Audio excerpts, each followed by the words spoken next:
Aquarius, kumusta po kayo guys? Okay, so Aquarius, maraming salamat po sa walang sawang pagsubaybay sa ating pong mga reading. And kung kayo guys ay bago pa lang sa ating channel, so ayan guys, mag-subscribe na rin po kayo guys. And i-click mo na rin yung ating notification bell para lagi po kayo guys updated sa ating mga bagong upload. So sa mga nais po pala guys, magka-private reading ay iwan ko na lang po yung link sa atin pong description box below. So ayan guys, bago tayo mag-start, i-cleanse ko muna ang inyong energy. Aquarius, Sun, Moon, Rising, and Venus sign.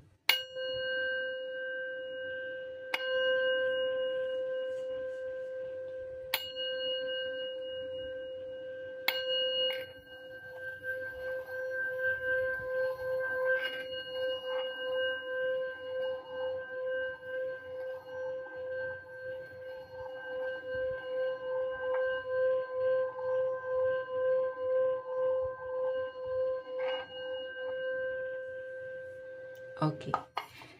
Tignan natin Aquarius, gabay kapalaran mo ngayong March 2024. So yun guys, maganda pa rin na alam nyo ang inyong Sun, Moon, Rising, and Venus signs para sa iba pang guidance. Okay.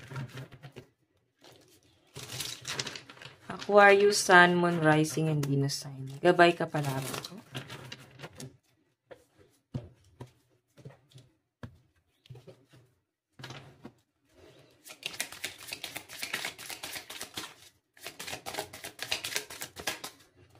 So guys, meron tayong Two of Swords.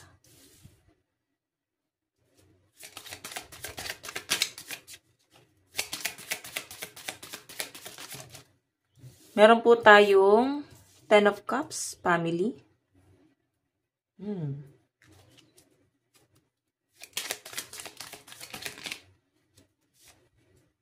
Two of Coins. So, Aquarius, ngayong buwan ng March, nakikita ko sa iyo, maaaring nakukumpara mo yung sitwasyon mo, yung pamilya mo sa ibang pamilya. O pwede yung sitwasyon mo sa ibang pamilya na para bang ang layo pala ng kinalakihan mo. Okay? Or pwede iba talaga yung pagpapalaki sa inyo. Kasi napagkukumpara mo eh. Iba sa inyo guys, Aquarius, maaaring may mga broken family dito. Siguro nahanap mo yung tunay na pamilya ngayon sa ibang tao. Pwedeng sa partner mo. Ayan, magaan naman guys yung pakiramdam mo sa pinapakita sa akin. And Two of Coins, nakakapag-budget ka ng pera dito. Okay, kumbaga, nasasala mo mabuti, na ma-manage mo ng maayos. Nakikita ko sa inyo guys, ayan, happy birthday daw. Tignan mo, happy birthday. Siguro guys, meron magbe-birthday dito, Aquarius. Siguro maaalala mo yan. Maalala mo, pwedeng anak mo, kapatid mo, or kaibigan na magbe-birthday ngayong March.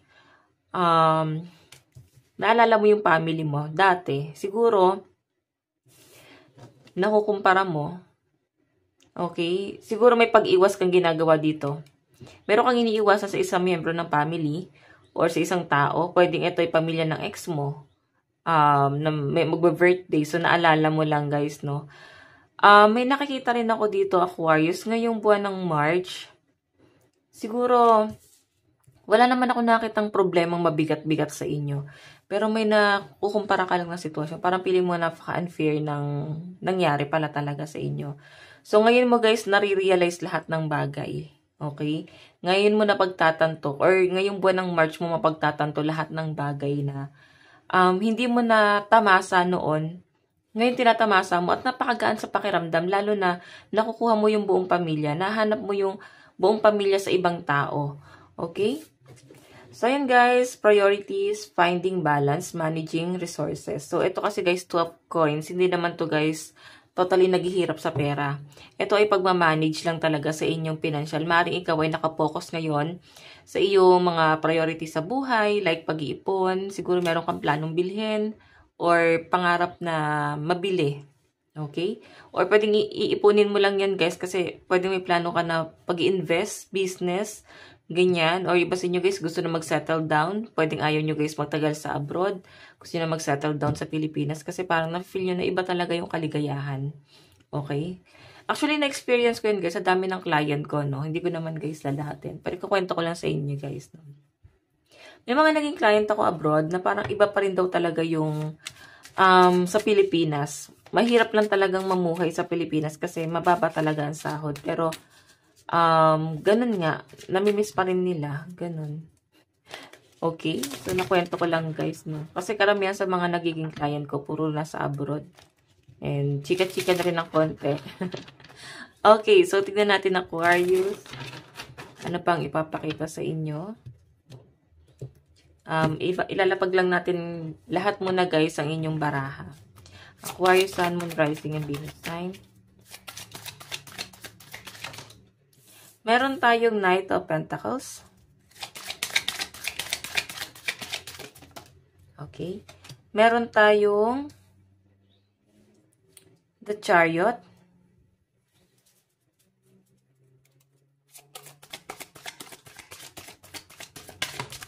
Okay. Two of Pentacles in reverse. Ayan, nauutal ako. No? Okay.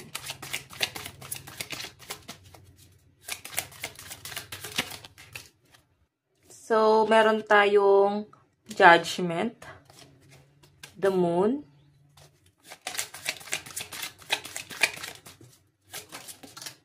ayan, tatalunan yung mga card. Meron tayong Six of Wands and Justice. Last card po, Spirit Guide.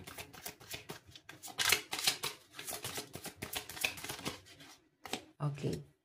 Five of Cups.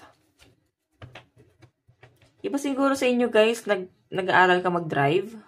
Or mag-aaral ka mag-drive? Siguro mag-driving school ka ngayong March. Ayan, Chariot. May nakikita ko dito guys. Ayan, siguro may mga nagbabike or pwedeng balik alindog, no? Kumbaga, napapansin mo na ngayong February, para bang napaparami yung kain mo, hindi ka talaga nakaka-feel ng gutom. So, parang gusto mo, Aquarius, na baguhin yon.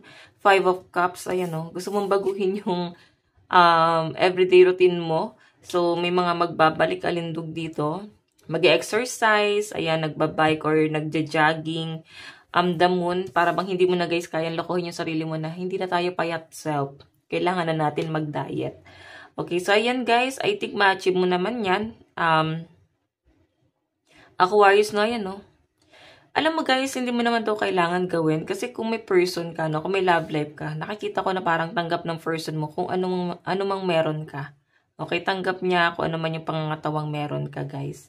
And alam mo, hindi ganon kagastos din yung person mo, no? Maaring natuturuan ka rin niya rito kung paano mag-manage pagdating sa pera mo. Magaling siya, guys, mag-control sa pera. Hindi niya, guys, aangkinin lahat ng kung ano nga meron ka. Gusto ka lang niya, guys, tulungan or turuan kung paano mo iba-budget yung pera mo. And gusto nga niya, guys, makaipon kaya, no? Six of Wands, tapos naka-reverse kasi yung Two of Pentacles, okay? May mga opportunity na paparating daw sa inyo, guys, ngayong March. Maaring maguguluhan ka sa pagpili kasi pwedeng maraming opportunity ang paparating sa inyo. Pwedeng ma-overwhelm ka dito, Aquarius, no? Okay, so guys, may mga mapifeel ka lang dito, guys, na regret, disappointment pagdating sa mga pag-aayos ng mga papeles or pwedeng maling desisyon, pwedeng ikaw ay bumili ng property, or kung ano man guys. Para bang nakikita ko dito guys, parang nagkakaroon ka ng regret. Oo, ayan o, nagkakaroon ka ng regret. Parang nabigla ka, tapos na-realize mo na hindi mo pala gusto yun. Yun nga lang guys, napasubo ka na. So, kailangan mo na guys, ituloy-tuloy kasi nandyan ka na. Ganun yung napifeel ko sa inyo. So, nandyan na yan guys, ituloy-tuloy mo na yan. So, pagdating naman guys sa love life, ayan, mahal na mahal ka ng person mo guys, yung loyalty niya nandun. Wala pa ako nakakitang pag-aaway sa inyo dito, Aquarius. Okay? And hanggat maaari, ayaw mo talaga ng humantong kayo sa ganun. Yung mag-aaway kayo, magtatalo kayo ng matindi. Kasi kung may alitan naman guys, nakakita ko na pinag-uusapan naman daw po agad. Okay, so tingnan natin advice. Meron po tayong take a reality check. Ayan, focus ka ngayon sa realidad. Maaari kasi guys dati, nabalot ka sa nakaraan, okay? Nandun ka sa point na hindi mo nakita yung totoong nangyayari sa realidad. Pwede kasi guys na hindi ka gano'n lumalabas ng bahay. So, ngayon guys, makikita mo na. Okay, you know. So, mas may enjoy mo na yung pera mo. Kahit paano guys, may pagala-gala kang gagawin. Nakakalabas-labas ka, nakakapaglibang kasama yung person mo. So, may bonding kayo rito guys ngayong March, no? Nakikita ko na mas i-workout nyo po yung relationship nyo dito. So, yung tiwala guys, nakita ko, wala ka naman trust issue sa person mo. Pwedeng sa past. Okay?